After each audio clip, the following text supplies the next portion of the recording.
Hello students, good morning.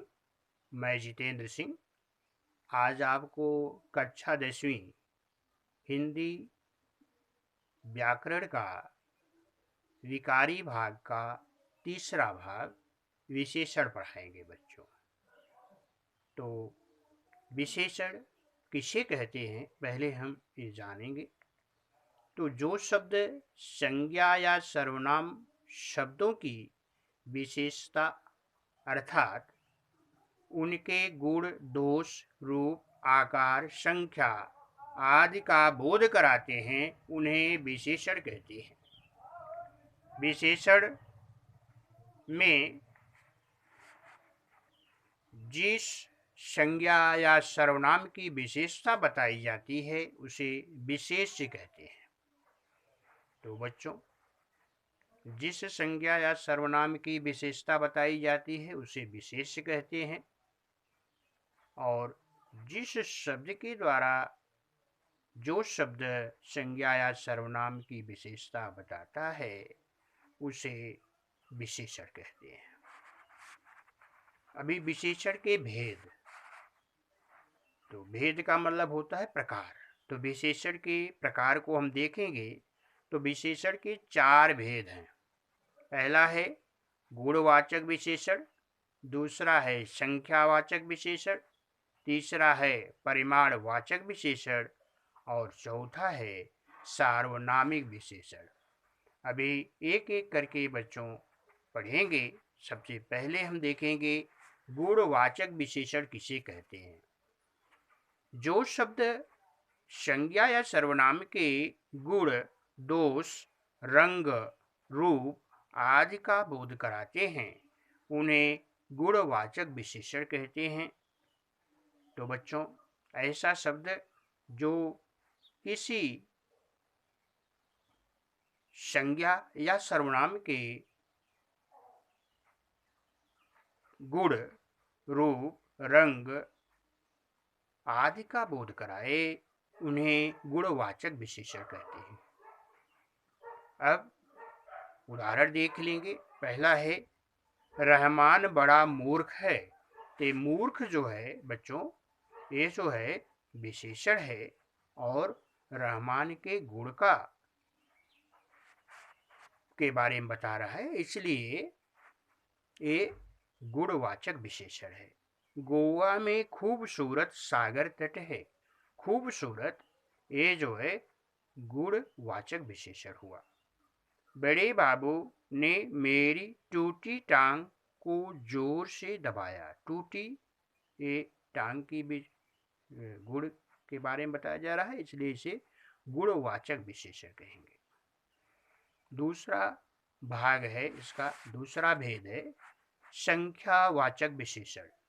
संख्यावाचक विशेषण जो शब्द संख्या या सर्वनाम की जो शब्द संज्ञा या सर्वनाम की संज्ञा बता रहा है कि गुण ये संख्यावाचक विशेषण जो शब्द संज्ञा या सर्वनाम की संख्या का बोध कराता है उसे संख्यावाचक विशेषण कहते हैं।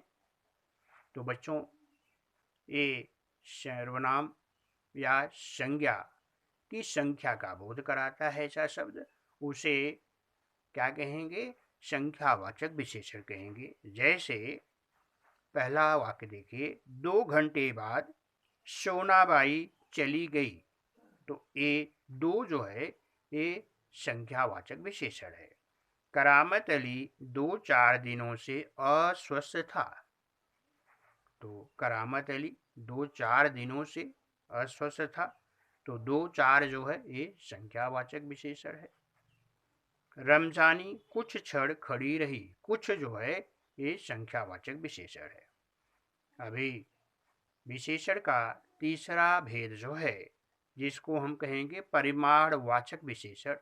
तो परिमाणवाचक विशेषण जो शब्द संज्ञा या सर्वनाम की मात्रा, नाप तौल जिसको कहते हैं का बोध कराते हैं उन्हें परिमाणवाचक विशेषण कहते हैं।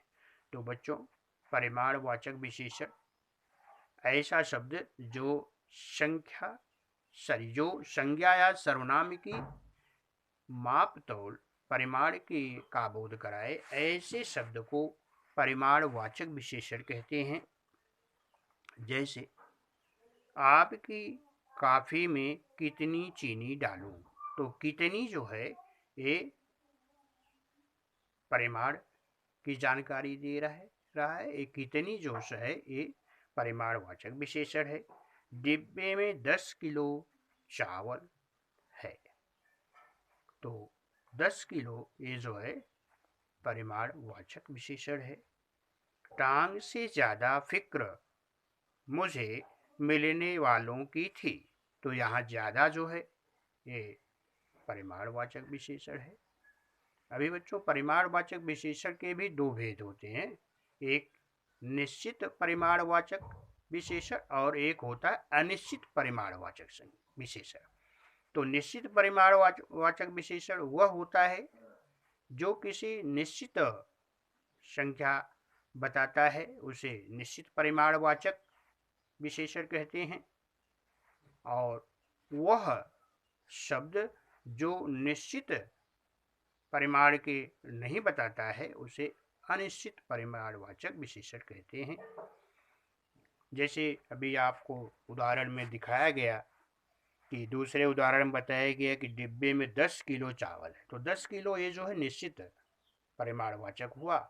और दूसरा पहला बताया गया कि आपकी कॉफी में कितनी कितनी जो है ये निश्चित नहीं है, ये जो है अनिश्चयवाचक अनिश्चय परिमाणवाचक विशेषण होगा। तो परिमाणवाचक विशेषण भी दो प्रकार का होता है, एक निश्चित होता है, एक अनिश्चित होता है। अभी चौथा भाग है सार्वनामिक विशेषण। तो सार्वनामिक विशेषण ये चौथा भाग है। इसे सार्वनामिक विशेषण किसे कहेंगे बच्चों? जो सर्वनाम शब्द वाक्य में विशेषण का कार्य करता है, ऐसा सर्वनाम शब्द होता है वाक्य में जो आता है, और वह जो है सर्वनाम के साथ साथ वह विशेषण का भी काम करता है, तो उसे सार्वनामिक विशेषण कहते हैं। जैसे यह रिसॉर्ट हमने पहले से ही बुक कर लिया था, तो यह जो है सर्वनाम है और यह विशेषण का काम कर रहा है, इसलिए इसे सार्वनामिक विशेषण कहेंगे। दूसरा वाक्य है अगर तुम्हारे रहमान के दोनों हाथ इसी लाठी से तोड़ दिए जाएं, तो तुम्हारे जो है ये सार्वनामिक विशेषण है। और यह हमारी गाय का सारा चारा खा गई, तो हमारी जो है यह सर्वनाम है और यह जो है यहाँ पर विशेषण का कार्य कर रहा है, इसलिए इसे सार्वनामिक विशेषण कहते हैं। तो आज का ये विशेषण शब्द जो है विशेषण भाग जो कि विकारी का तीसरा भाग था विशेषण यहाँ पर समाप्त होता है और आपको अभी विशेषण समझ में आ गया होगा। अब बात आती है कि यहाँ पर कुछ विशेषण शब्द संज्ञा या क्रियाओं के अलग अलग प्रत्यय लगा कुछ संज्ञा में और कुछ क्रिया में प्रत्यय लगा करके अलग अलग विशेषण बनाए जाते हैं बच्चों।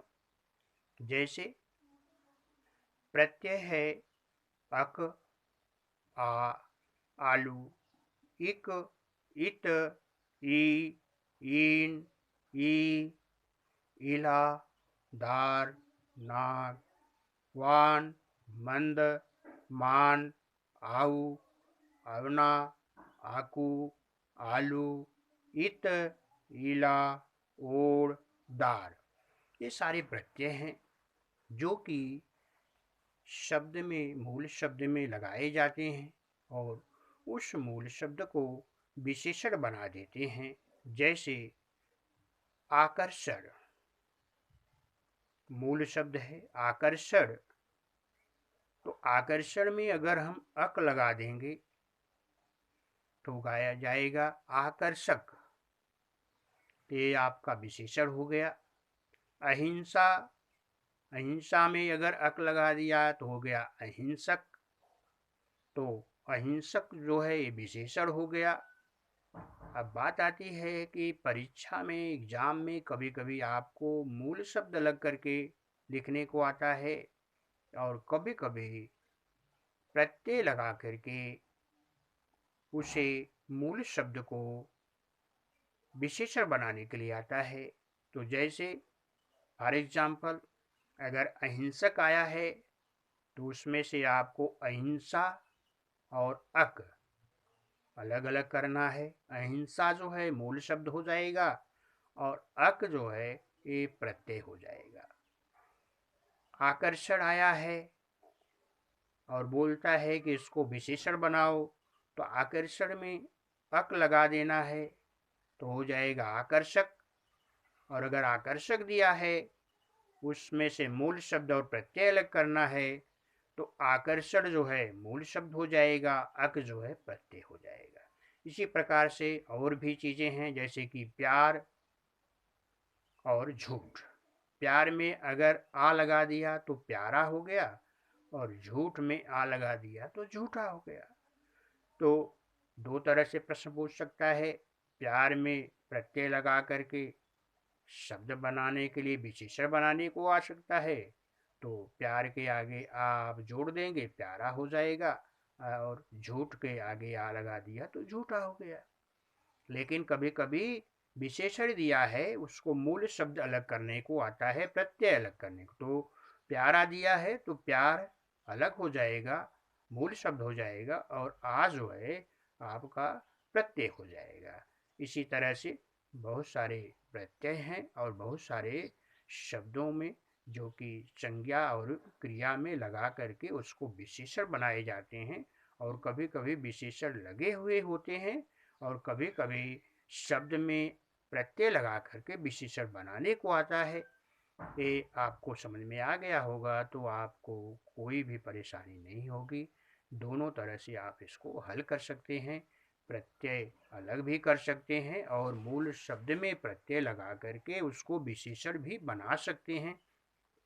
तो ये आज आपका टॉपिक जो है विशेषण जो है समाप्त होता है। और अभी अगला टॉपिक आपको अगले दिन आपको पढ़ाएंगे।